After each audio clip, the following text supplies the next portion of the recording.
Morning, Engine Carbon Cleaning. We've got a Peugeot 207 SW. It's a 1.6 diesel. This is a 2009 model, 137,000 on the clock. The owner's only recently purchased this, put about 150 mile on it since he's got it. Got us out to check it out and clean it up for him. Very little going on with this one actually. There's basically only a couple of codes in it. One is a preheating relay circuit, so that needs sorting out.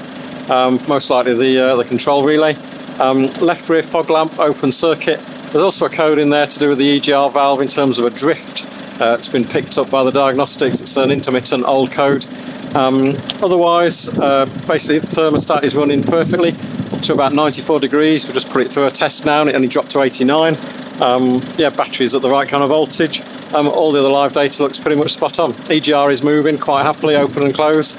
A little bit of bass reverberation, and that's probably from a loose intake pipe we found, just where it goes in and clips in at the back. Before the airbox, the little kind of brackets are snapped off.